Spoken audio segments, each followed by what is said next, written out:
Hello, everybody. I wrote a book in the past year. I had a fellow, well, in a sense, it was 5 years. I worked on it intermittently over the summers, and I got a fellowship in 2024 from Pacific Atrocities Education to continue writing my book. I just released volume 1 about the Kwantung Army. The Kwantung Army was a Japanese army in northeastern China. It was initially based at the area called the Liaodong Peninsula. We'll get to that in the course of the presentation. And it was responsible, in my estimation, for triggering the Second World War in the Asia-Pacific region. This is because on September 18th, 1931, 94 years ago, the Kwantung Army conducted a false flag attack. This was a rather important theme in the history of the Kwantung Army, the false flag attack. Without approval or orders from the government in Tokyo or the Army General Staff. And this false flag attack was a casus belli. That is to say, it was a cause for war for the Kwantung Army to invade northeastern China and conquer it eventually. It was a step-by-step process, but it did eventually come to pass. This invasion of Manchuria and the subsequent incursions into northern China in the years between 1933 and 1937 led to the outbreak of the Second Sino-Japanese War in 1937, and this in turn led to the outbreak of the broader war in the Asia-Pacific region in 1941. Best encapsulated in the Japanese strike on Pearl Harbor in the American collective consciousness. My presentation today will be divided roughly into 3 parts. The first part pertains to the Kwantung Army's background and its roots and origins, as well as the kind of action that was going on in the 1920s in northeast China as the Japan's empire in the region continued to ascend. Then I will go into covering the run-up to the Mukden incident, in Chinese, the Jiuyiba incident, and describe some aspects of the incident itself. And then after I'm done describing the Jiuyiba incident, the Mukden incident, I will go into in describing and analyzing the various incursions into northern China that produced World War II in the Asia-Pacific. These parts of the presentation will be in volume 2 and 3 of my book. From there, I'll give a kind of assessment of key takeaways about the Kwantung Army's activities and its role in the Second World War. And I will also try to make some connections to the present day. So without further ado, I'm going to begin my presentation here. So really, I think to properly understand the Kwantung Army, one must understand the roots and the origins of Japan's empire in Northeast Asia, which in turn are rooted in the arrival of European modernity in East Asia. So in 1842, the British arrive or in 1839, I should say. 1842 is when the Treaty of Nanjing was signed, but the British basically fought a war with China over the right to sell opium to Chinese customers. the Chinese government was not exactly intent on letting the British just hawk this opium freely, and so a war broke out. But China had not industrialized and did not have the necessary centralized administration or armed forces to properly distribute and apply force to defend the homeland effectively. And so British steamships and the British in general were able to force China into to open up ports for trade and forfeit key aspects of its sovereignty under the guise of what's called extraterritoriality. So basically you would have British law apply in certain Chinese ports, and they could, there were certain elements regarding tariffs, for example, that the British effectively had some control over. And this this defeat of China in the First Opium War triggered China's descent in the 1800s. Despite China's attempts to modernize, it was unable to do so effectively because its modernization efforts at that point were very fragmented and very disjointed, without a lot of cohesion or centralization or standardization that characterized modernization in European nation states around the same period. Japan, by contrast, was able to modernize in a coherent and centralized and standardized way through the Meiji Restoration in 1868. These daimyo, or is what they're called, that is to say, almost feudal lords from outlying provinces of Satsuma and Choshu, were able to seize control of the government and in Japan overthrow the old Tokugawa shogunate and pursue a path of modernization, particularly of the army, which adopted a standard series of tables of organization and equipment based on the Western model. It adopted Western weapons and training and tactics and doctrine, and was most importantly a national cohesive army.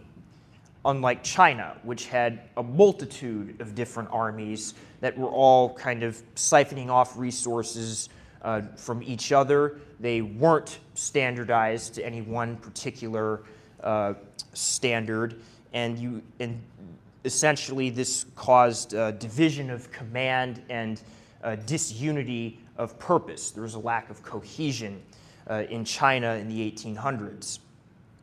What this meant was that when Japan and China began fighting in the 1800s, in 1894 with the First Sino-Japanese War, the Chinese, despite being significantly larger than China, probably somewhere in the around 5 times the population and 20 times the land area, were defeated.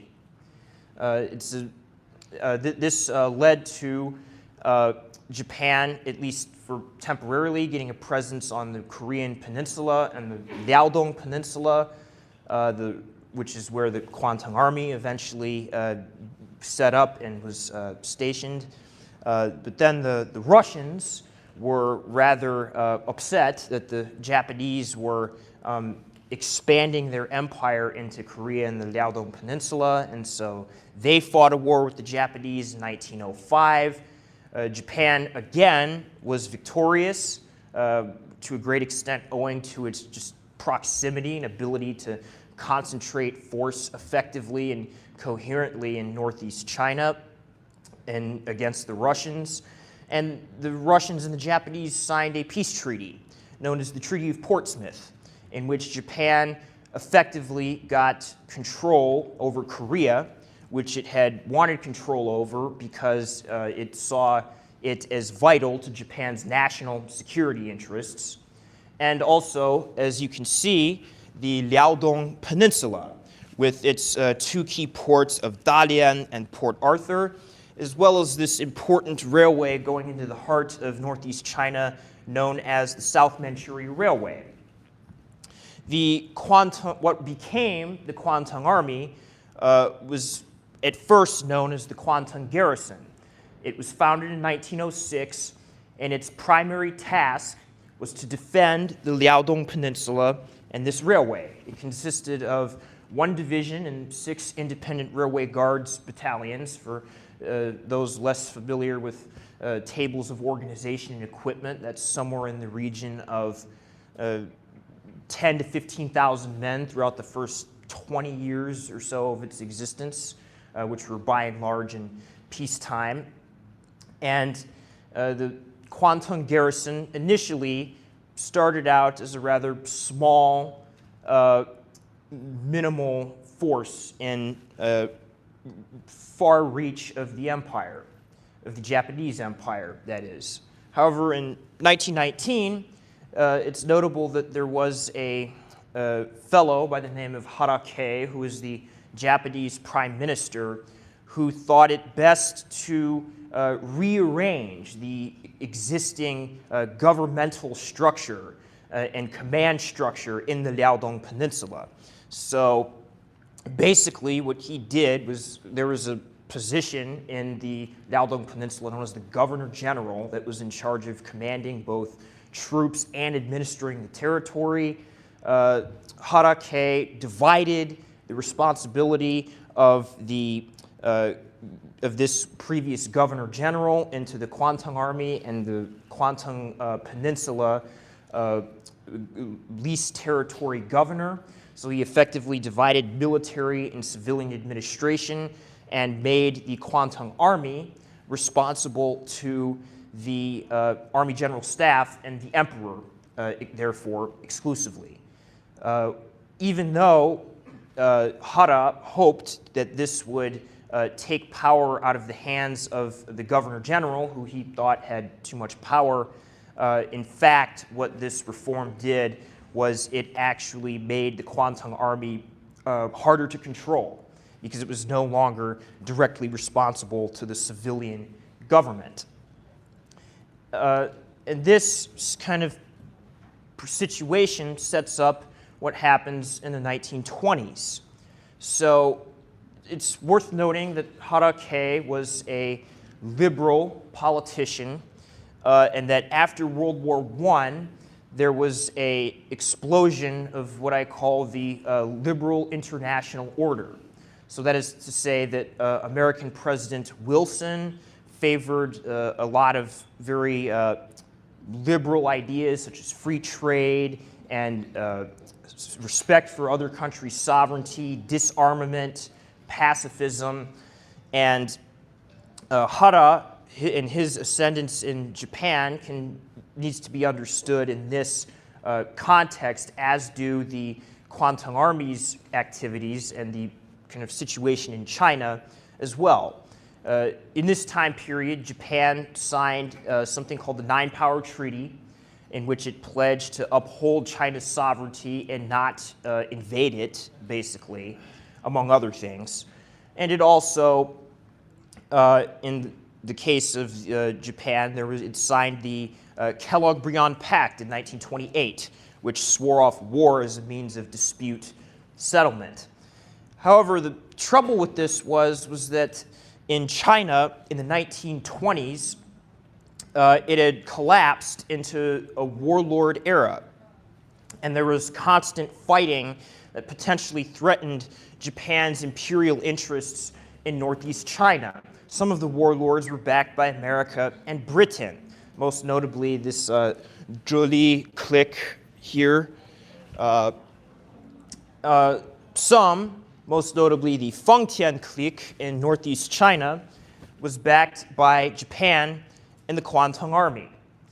The fellow in charge of the Fengtian clique and at its head was named Zhang Zuolin, or in English you might just say the Old Marshal, to make it easier to remember. Zhang, in his case, received quite a bit of help from the Kwantung Army. a lot of this help was not exactly approved, even in the 1920s, by the government in Tokyo, which wanted to continue adhering to the liberal international consensus. This was perhaps best embodied in the personage of Foreign Minister Shidehara Kijuro, who followed a friendship policy with regards to China. That is to say, he prioritized economic relations and respect for sovereignty over meddling in China's affairs in the Northeast and trying to preserve Japan's interests there. The trouble was that the Kwantung Army saw things, even in this period, quite differently. And in 1924, when Zhang Zuolin was fighting this warlord from the Zhili province, they made provisions to bribe one of the subordinate officers of the Zhili clique named Feng Yuxiang, and he defected to Zhang, and in this way, with Kwantung Army money, Zhang was able to emerge victorious in his struggle in 1924. In 1925, the Guo Songling incident broke out, where this subordinate of Zhang Zuolin named Guo Songling rebelled against Zhang Zuolin, the old marshal, and the Kwantung Army basically created this kind of corridor in which his forces could not pass. And with this, again, without the explicit approval or desire from Tokyo, from the government. And what these incidents did, even though they preserved Zhang Zuolin's status in northeast China and the Kwantung Army's and Japanese Empire's interests, therefore, they gave root to what's called Gekokujo, which is a broader phenomenon that defines the Kwantung Army and is another key theme of its existence. It's known in English as the lower overcoming the higher, or what you might call insubordination. And that is to say that the Kwantung Army overrode the desires of the government to support, at first, Zhang Zuolin in northeast China, but eventually, even though this was somewhat successful, it would eventually lead Japan down the path of conflict. So even though Zhang Zuolin had been Japan's man in northeast China up to about 1927 or 8, events in China were, in northeast China as well, were swiftly changing that calculus for many in the Kwantung Army. So in the southern part of China, you have the KMT, the Kuomintang, or the Chinese Nationalist Party, which with Soviet support had arisen and in 1926 undertaken the so-called Northern Expedition against the various warlords and petty fiefdom chiefs, if you will, in northern China. And this northern expedition led to the defeat of the Zhili clique and also began threatening Zhang Zuolin's forces elsewhere along the northern and northeastern and eastern seaboard of China. Furthermore, Zhang Zuolin had begun to stray from what his Japanese benefactors wanted him to do. So that is to say, he began supporting economic initiatives that were Chinese in nature and not exclusively Japanese. He began supporting Chinese-owned railways and railway ventures. He also became less receptive to Japanese requests to build their own railways into northern Manchuria to counter the Soviet Union. What this meant was that Zhang was A, vulnerable because of the success of the Northern Expedition, but also B, falling out of favor with many in the Kwantung Army. And many in the Kwantung Army saw it in Japan's interest to begin considering removing him from power. This first took the form of proposing the landing of an infantry division at this place called Shanhaiguan, which is a pass, a mountain pass on the Great Wall of China, on the kind of eastern seaboard of China. And the plan was that this division would land and disarm Jiang's troops as they moved into Manchuria and subsequently take over his domain. The Kwantung Army would, that is. But again, the government nixed this plan. The government said, eventually decided, no, we shouldn't go through with this plan. The Americans actually had caught wind of it and sent them a note warning against it. But this did not stop a fellow by the name of Colonel Komoto Daisaku from making his own plans, insubordinate plans, I might add, because they were without the approval of the government in Tokyo, to assassinate Zhang Zuolin by blowing up his train. He carried this out, this assassination, on June the 4th, 1928 at 5:30 a.m. at the Huanggutun Pass. This was a railway pass where the Japanese-owned South Manchuria Railway intersected a Chinese-owned railway. And this assassination effectively removed Japan's previous client from the region. Now, Komoto's plan was for Japan and the Kwantung Army to capitalize on this incident to invade Manchuria. He wanted he wanted the assassination to be a false flag attack. He had planted all these messages supposedly from the KMT on Zhang Zuolin's body, or the bodies of Chinese patsies, rather. There were these drug addicts. 3 of them were brought to the scene. But he was rather sloppy, and the writing was in Japanese kanbun instead of traditional Chinese characters. And one of the patsies also escaped and told the Chinese of what happened. And this information eventually made its way back to Zhang Zuolin's son, Zhang Xueliang, who eventually, the young marshal, if you will, who eventually became inherited his father's position as the chief warlord in northeast China, and also the Japanese government, which heard of the assassination attempt and figured out that it was the doing of Zhang Zuolin and the Kwantung Army. Or not, I shouldn't say Zhang Zuolin, of Komoto and the Kwantung Army. And this kind of discovery by the government meant that there was a lot of backlash against the Kwantung Army's insubordination. There was this guy, Tanaka Giichi, who was the prime minister, and when he found out about the assassination, he remarked, what fools, they behave like children who don't know what the parent has to go through.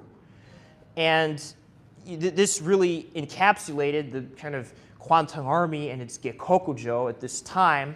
But despite Tanaka's feelings, there was no attempt to discipline or prosecute Komoto for his insubordination that contradicted Japanese government policy. And so future practitioners of Gekokujo would not really have any deterrent, which brings us to these guys, Ishiwara Kanji and Itagaki Seishiro, who are, in my estimation, the 2 most important figures in the Kwantung Army in its history. They're the ones who kind of come up with the idea for the Mukden incident and an invasion of northeast China. So the context for their rise is embedded in the Great Depression of 1929 and the kind of sudden collapse of global economic markets. There were American tariffs that were put on Japanese silks, and there was a actually precipitous decline in the silk trade. You had roughly 356.1 million dollars worth of silk in 1929, and then this decreased to about $69.8 million worth of silk in 1934 in terms of exported silk to the United States. This was a disaster for the Japanese peasantry, who were very much dependent on silk exports as a supplemental source of cash. And this societal collapse in rural Japan made its way into the army, and there were a lot of officers, such as Ishiwara and Itagaki, among others, who started getting these radical ideas about what they called National Socialism, which was the brainchild of this guy Kita Iki, who was kind of ideologue of the Japanese radical right wing, and also National Reconstruction, which centered around overthrowing the corrupt and decadent government and political system of the time period. Ishiwara and Itagaki and others like them formed a lot of secret societies to kind of discuss their radical ideas. One of them was known as the Cherry Society, the Sakurakai, and this society and others like it were kind of dependent on two main themes: internal reform and external expansion. The external expansion part would start in northeast China. Ishiwara, very conveniently, became the chief of the operations section of the Kwantung Army in 1928, and he had this idea of the final war, which is that basically Japan would be involved in a conflict with the United States as a kind of East versus West clash, that Japan needed control of northeast China to be self-sufficient in key resources such as coal and iron, and to build a second industrial base.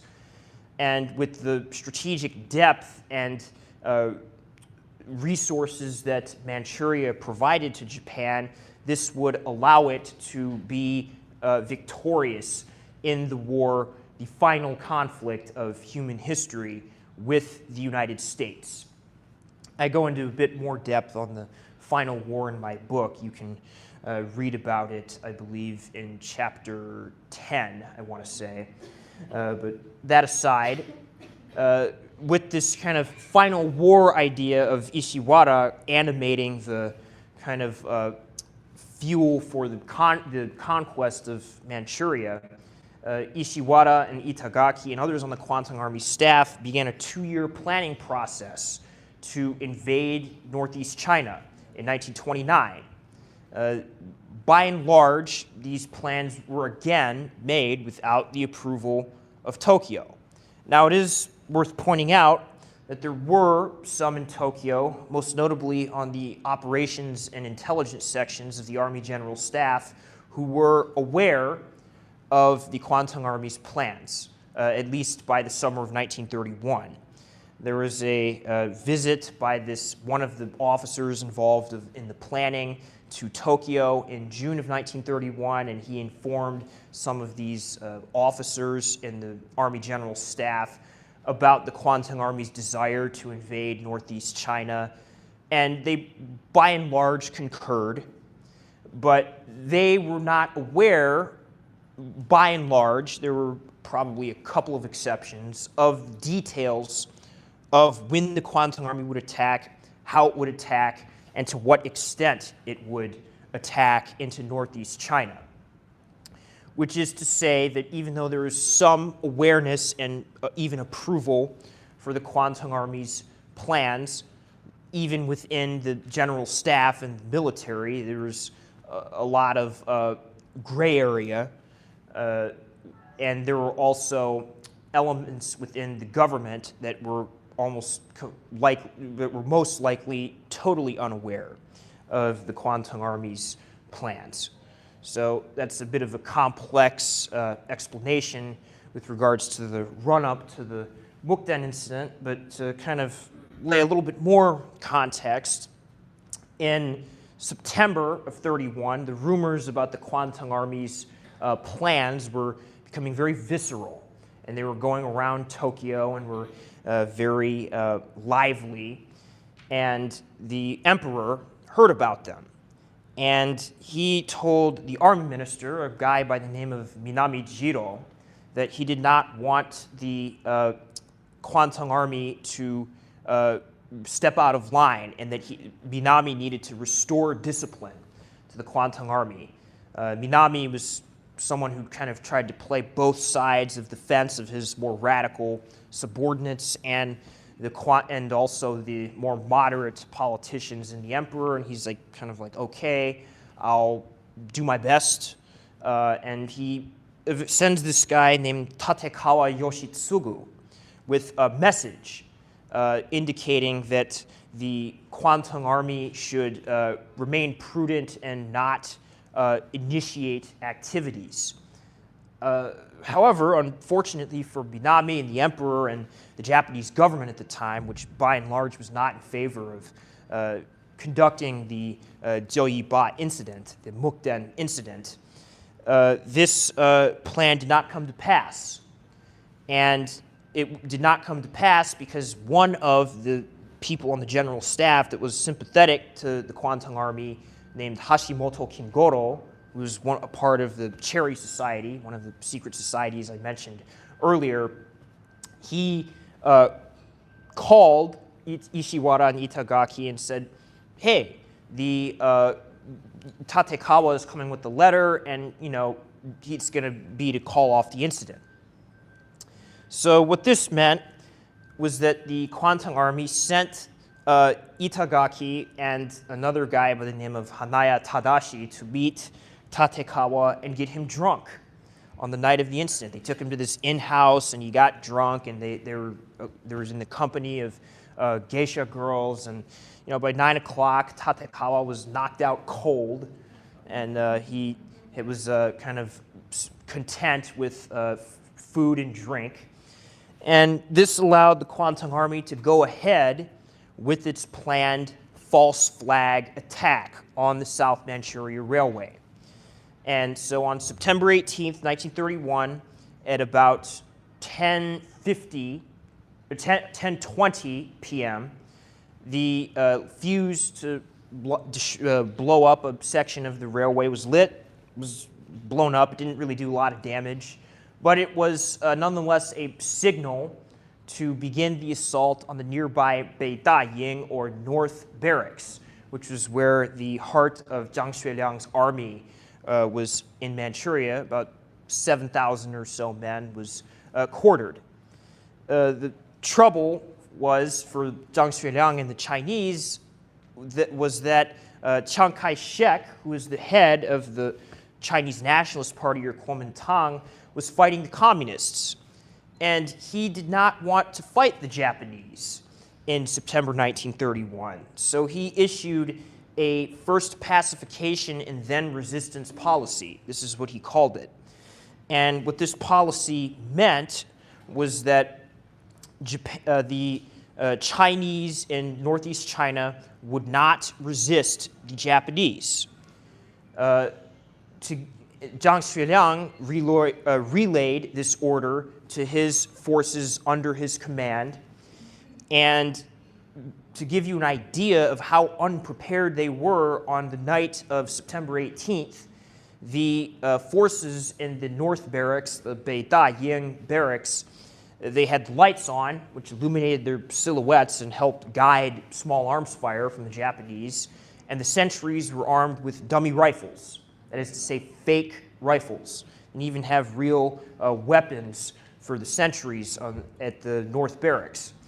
And so, given this kind of state of unpreparedness, which was evident throughout the cities on the South Manchuria, along the South Manchuria Railway line and elsewhere that were targets of the Kwantung Army's attacks, the Kwantung Army was able to rapidly concentrate, coordinate assaults, and seize its key objectives on the night of September 18th and 19th. This includes the North Barracks, Changchun, and Mukden, or Shenyang, which were all along or near the South Manchuria Railway.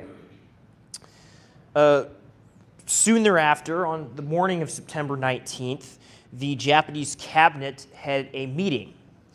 And this meeting was with regards to the activities of the previous evening.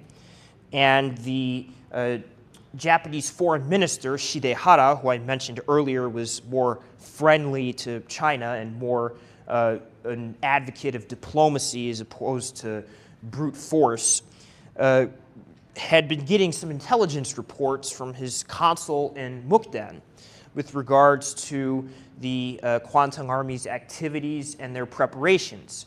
And he read these out to the cabinet, and this was enough to convince the cabinet to issue a non-expansion order on September 19th. That is to say, the Kwantung Army had initiated hostilities along the South Manchuria Railway on the pretext that the Chinese had attacked it. This was supposedly Japan's territory because of the extraterritoriality that it inherited as a result of the Treaty of Portsmouth that I mentioned on the first slide in 1905.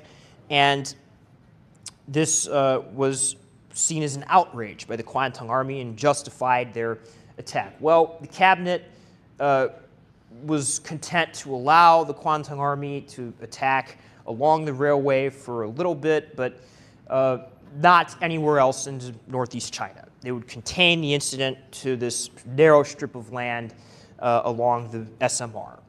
That was the plan. Unfortunately for the cabinet, this plan did not come to fruition, because on September 21st, the Kwantung Army actually expanded the scope of hostilities against the wishes of the cabinet and also orders from the Army General Staff to Jilin province to secure the flank of the SMR, to secure the long, thin corridor from any potential attacks by Zhang Xueliang's forces, and also to get this brigade, the 39th Mixed Brigade, to be deployed from Korea. The deployment of this brigade is important because the emperor was nominally responsible, exclusively responsible, I might add, for deploying forces outside of Japan's immediate realm of sovereign territory into other territories. But the commander of the Korea Army actually made the decision to aid the Kwantung Army's advance into Jilin. And so this totally undermined both the authority of the emperor due to the actions of the 39th Mixed Brigade, and also the authority of the cabinet and the government, which had issued the non-expansion order on September 19th. And basically, this meant that the Kwantung Army had triggered the Mukden incident into something larger. In late September, the Army General Staff was temporarily able to put the kibosh on the Kwantung Army's expansion of the Mukden incident. But again, the Kwantung Army was behind the scenes doing things that subtly undermined the government's directives this time. It was, again, more gekokujo, if you will.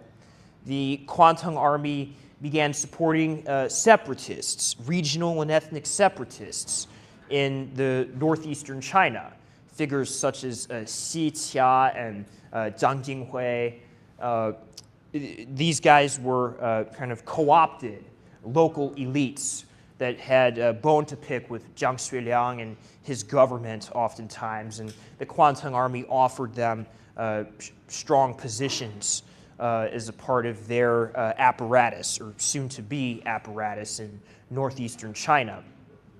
In October 8th, the Ishiwara initiated the bombing of Jinzhou, which was outside the railway zone of the SMR, outside of Japan's nominal area of interest in northeast China.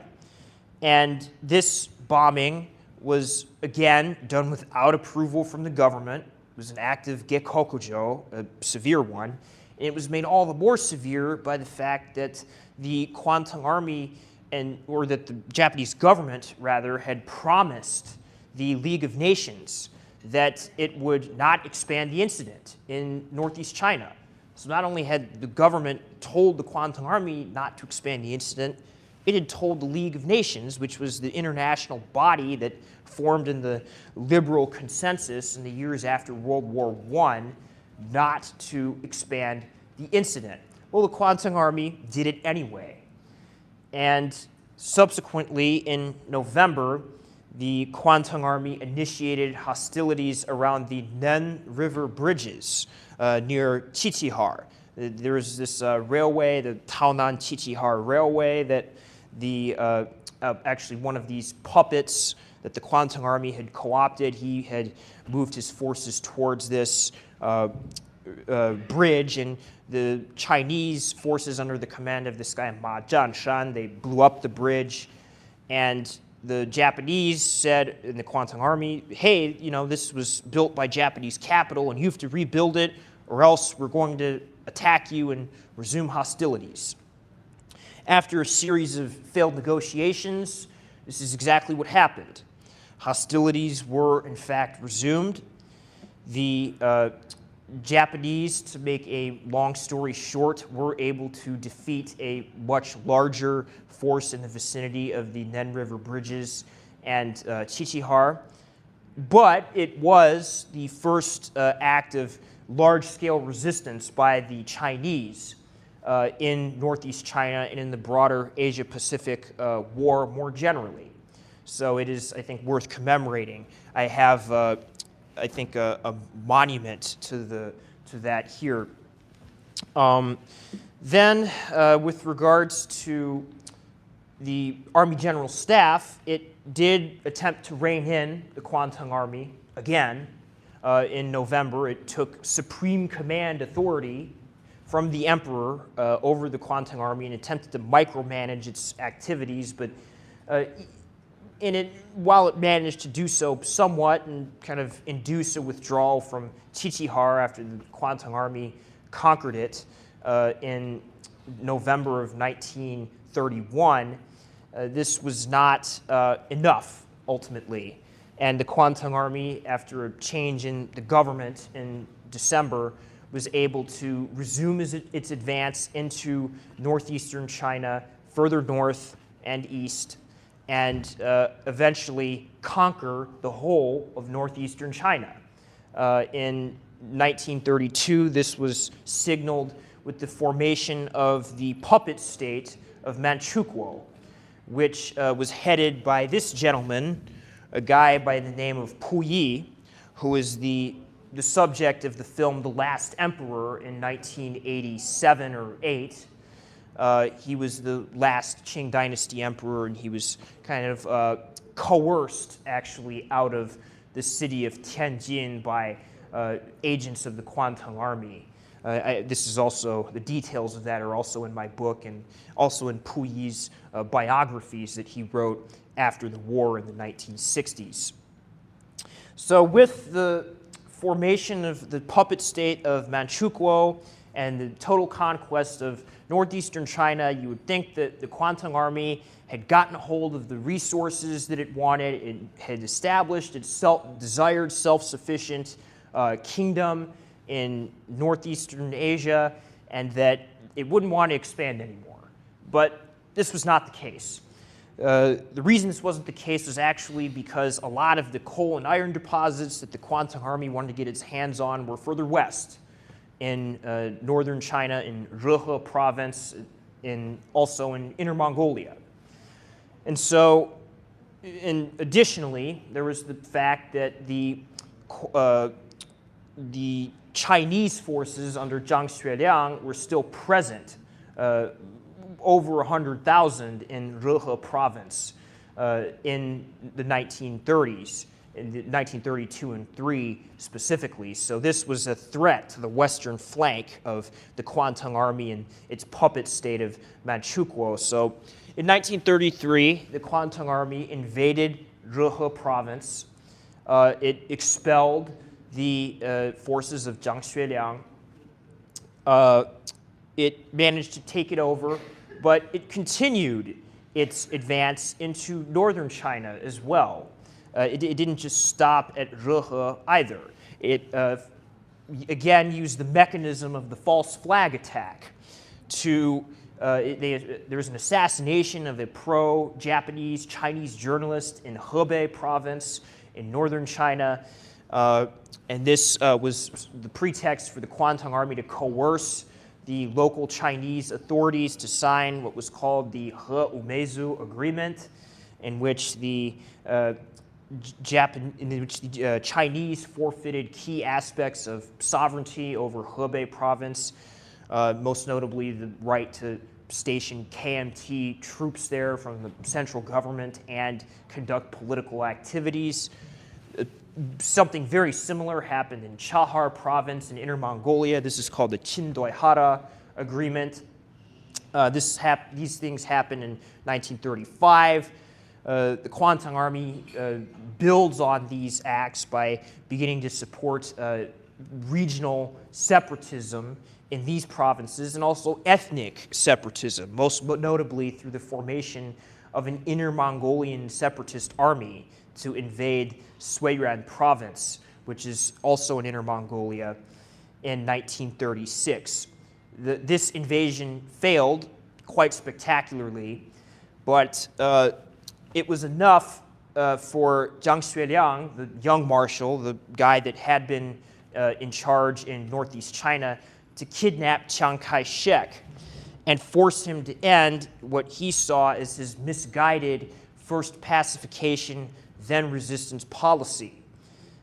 Basically, stop fighting the communists, stop fighting the other Chinese warlords, and form a united front to resist Japan. Chiang Kai-shek agreed to do this and formed the united front and was no longer going to tolerate the egregious acts of encroachment on China's sovereignty in northern China.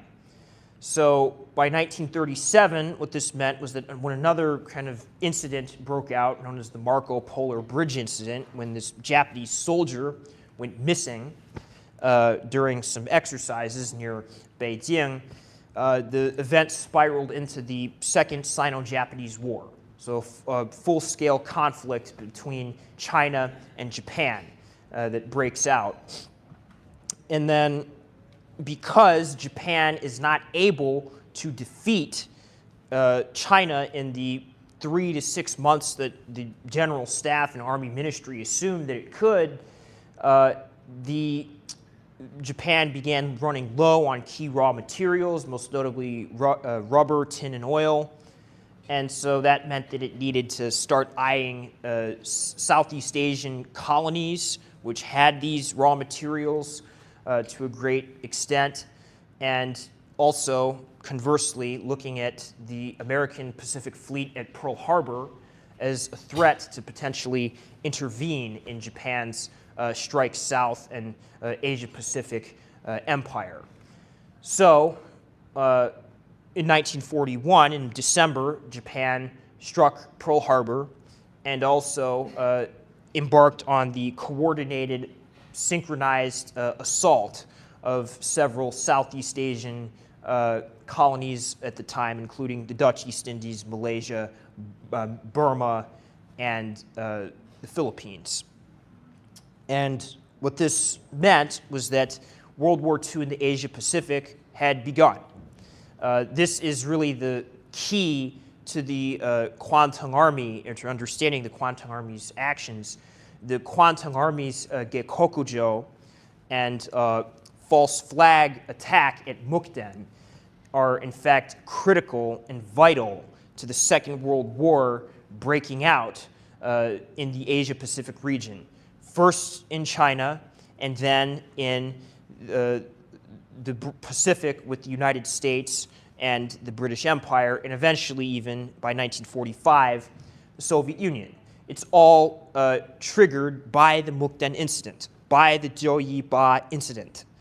It's all downstream from that because of, the, as I kind of laid out in the last slide, the logical and connected progression of events that occur that are downstream from the Mukden incident.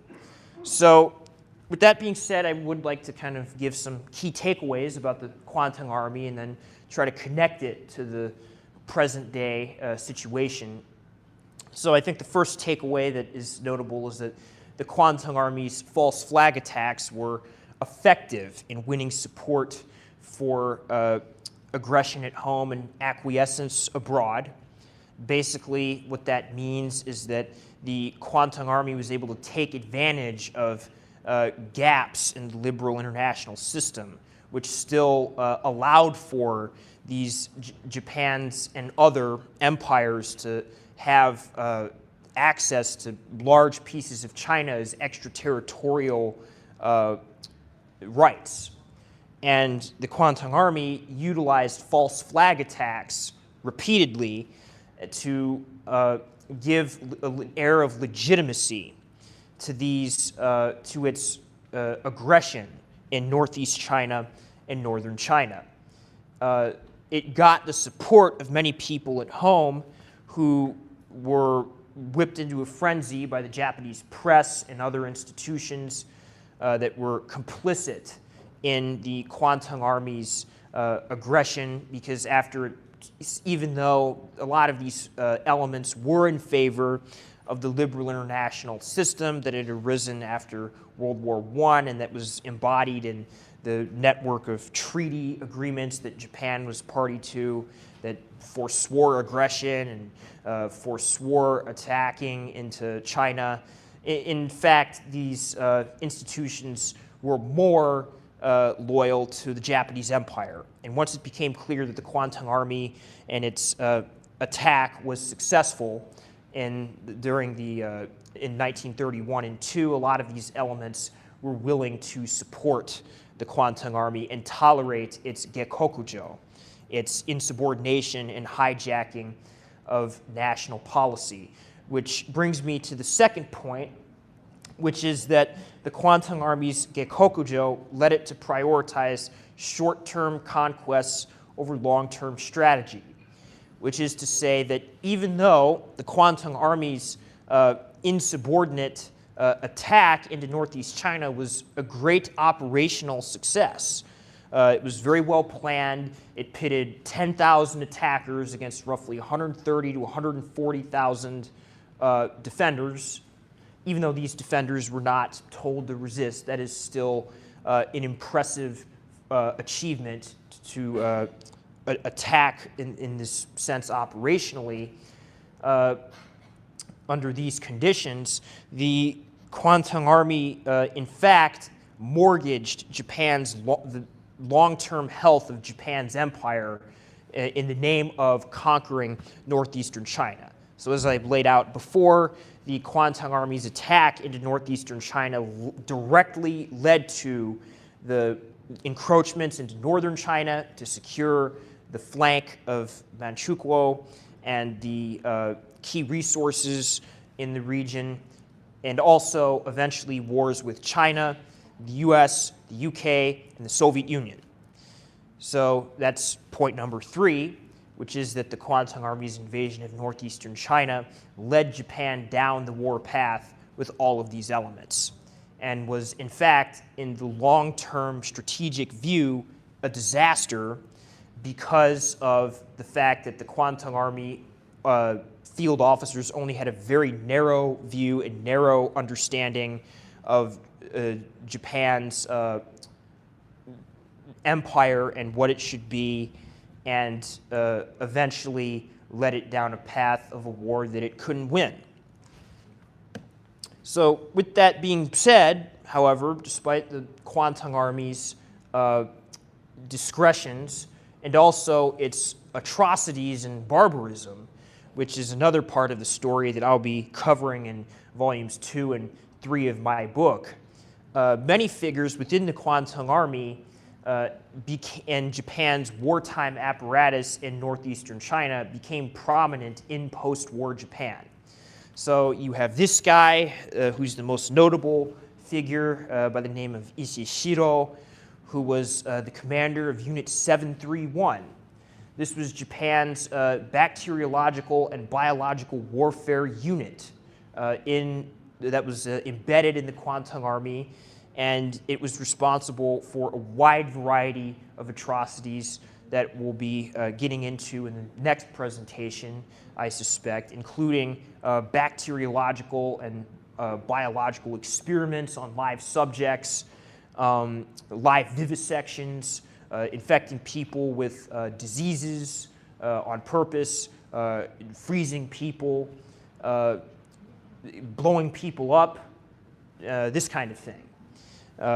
So instead of being prosecuted as a war criminal, this guy, Ishishiro, basically was able to use the results of his studies as a kind of lever. He was able to offer them to General MacArthur after the war and said, hey, our findings and our research and the technology that we have could help America's own biological weapons program, which America believed that it needed access to because of the Cold War with the Soviet Union.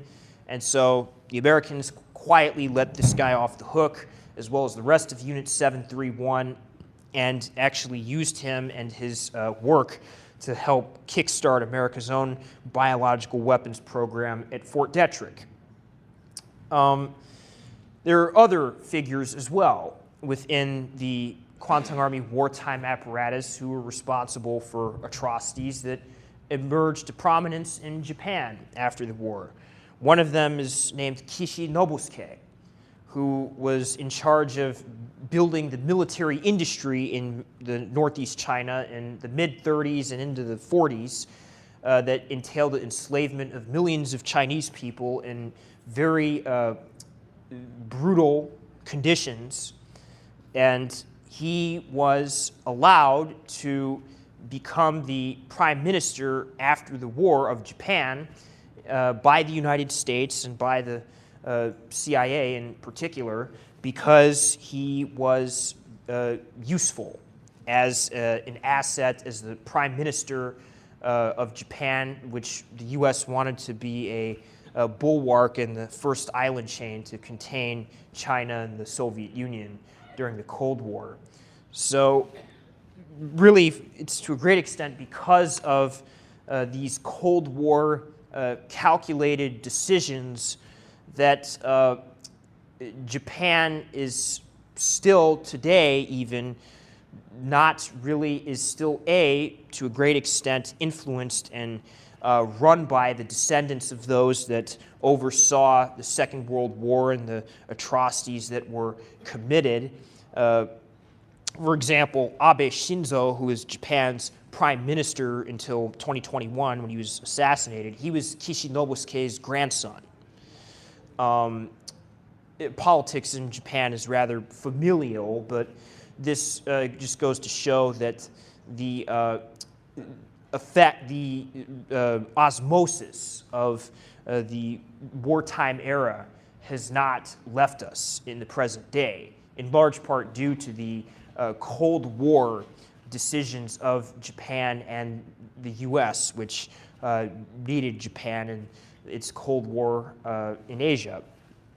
And I would also say that Japan has never really sincerely apologized for the atrocities it committed, from whether we're talking about the illegal attack on September 18th, Unit 731, the mass enslavement of millions of Chinese, or any other litany of crimes that it committed in Asia during the war. And you still have Japanese officials visiting the Yasukuni Shrine, where everyone who died in the Emperor's War is enshrined, but the trouble is this includes a bunch of Class A war criminals that were responsible for these atrocities.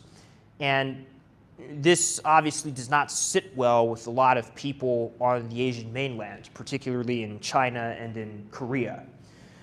And so the memory of Japan's atrocities remains alive and well in these places, but we at PAE are trying to keep that memory and the history of events alive in the U.S. and the Anglosphere and the Western Hemisphere. And I think that's kind of our mission and what we're trying to do, and certainly would I intend to do with my book, is to bring this history to an English-speaking audience. So without further ado, that is the end of my slideshow. I don't know how much time we have, but I am more than happy to open this up to people's questions if they have any, and I'll do my best to answer them. So, yeah.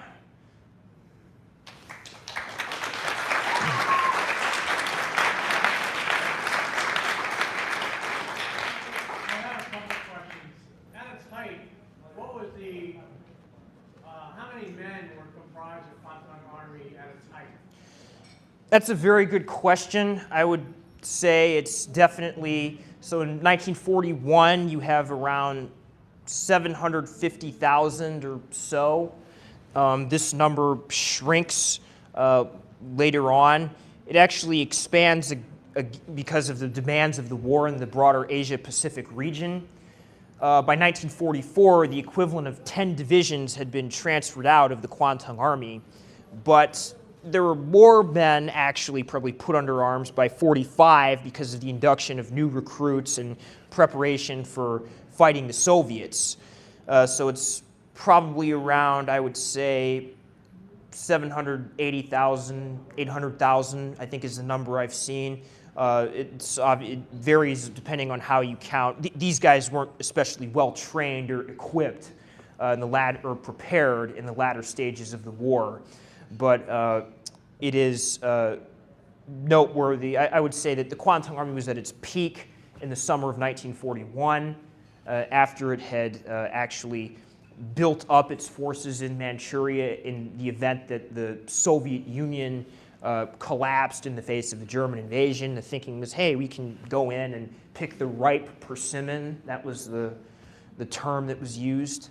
But because the German invasion of the Soviet Union was not ultimately successful, the Japanese pivoted to the strike south policy into Southeast Asia, and eventually the Kwantung Army kind of was whittled down in terms of its number of forces under its command. Can you comment on the U.S., UK, and even nation when the Kwantung Army invaded China and after the false flag incident? My understanding was brought acquiescence to that. Can you comment on the U.S. and UK response and what accounted for their policy in that period? Yes, I definitely can. I actually spend a fair amount of time in my book addressing this. So the response of the U.S. and the U.K. and the League was pretty milquetoast. The League did, after it became clear that the Kwantung Army had little intention of seeking peace or keeping peace, it did condemn the Kwantung Army's continued encroachments into northeastern China in October and November and December of 1931. But these condemnations were ineffectual. There was no action behind them, and the League of Nations didn't really have an armed force that it could deploy to stop the Kwantung Army, so it didn't really matter. With regards to the US and the UK, they by and large the US sent some kind of ineffectual messages to the both China and Japan, saying, we should adhere to the Kellogg-Briand Pact and adhere to the principle of pacifism and not go down the path of war. The U.S. didn't want to get involved in the war in the Asia-Pacific because of the Great Depression. The UK was in similar territory, in a similar position, but it is noteworthy that actually Secretary of State Stimson, who was getting all these, intelligence reports that the Kwantung Army had in fact triggered the incident and was responsible for it, and even that it was acting without orders from Tokyo. And so Stimson was aware of the Kwantung Army's false flag attack and its kind of fraudulent nature. but until about 1931 November, he didn't really act on it when he kind of did condemn the false flag, or not the false flag. When he did, I think, send some message to Japan with regards to its duplicitousness in the course of negotiations in Northeast China, and he also actually eventually passed something called the Stimson Doctrine in 1932 February, and this was quite important in that it refused to recognize Manchuria or Japan's conquests in northeastern China. So to make a long story short, the League, the US, the UK really did not take a lot of action to defend their vaunted liberal international order that they were kind of at the head of, but there were some people who were aware of the Kwantung Army's transgressive activities, and Stimson in particular did at least issue some statements against it. Today is the faithful anniversary on the September 18th. Yes, I have the. What do you think about the future of Sino-Japanese relationship in the future coming up? That's a very good question. I think that today we have a geopolitical situation that's somewhat charged, in which the world seems to be aligning into two blocks again. You have kind of the broader kind of Chinese and Russian and Iranian bloc, and then you have the America, Britain, Europe, and Japan bloc. Japan is currently against China right now to a certain extent, and it's kind of rearming, actually, the Japanese Defense Force at the behest of the United States and American policymakers. And it's also, again, not really adequately apologized for the events of the Second World War. So I think until Japan apologizes and does not make itself hostile to China and other countries in Asia, I think that there will be fraught and, shall we say, maybe hostile even Sino-Japanese relations in the future, unfortunately. Yeah, I've got two questions.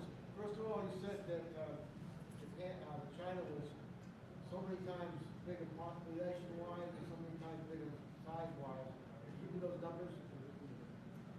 Can you repeat that? I didn't quite hear You it. said that China was so many times bigger population-wise and so many times bigger size-wise. 205 times. Okay, so the number I've heard is around somewhere in the region of 5 times the population in circa like 1931 or so. So I think you're dealing with somewhere in the region of, and don't quote me on this exactly, you should verify this on your own. I think it's like roughly in the 1930s, you're dealing with about 400 million Chinese and about 60 to 70 million Japanese. I think with regards to land area, the number I've seen and heard is that China had 20 times more land than Japan did. It's quite a bit bigger, just even looking at a map. Again, I would encourage that you do your own investigation into that to verify that, but I think it is, regardless of the precise figures, it's worth noting that the size disparity is significant. And my second question was, you talked about false flag attacks. Could you describe how a false flag attack is? Yes, of course, I probably should have done a better job of that in the course of the presentation. So basically what a false flag attack is one side attacks, in Japan's case, its own infrastructure, its own forces, its own civilians, and blames another party, right? So the key is you blame the other party or another party for an attack. And so they blamed the Chinese and Zhang Xueliang's, the Young Marshals forces, for the attack on the South Manchuria Railway. And this was the cause for war that Japan had for invading northeast China. So unfortunately, it seems that my time is ending. I think During your breakout session, I can, continue this during the breakout session, but I greatly appreciate everyone for listening to me drone on for an hour about this and kind of giving me a good audience. And I appreciate the questions. And if you have any more, please come to me at 2 p.m. for my breakout session. Yeah. Thank you. Okay. Put it there? Okay. Oh, that's right. Okay.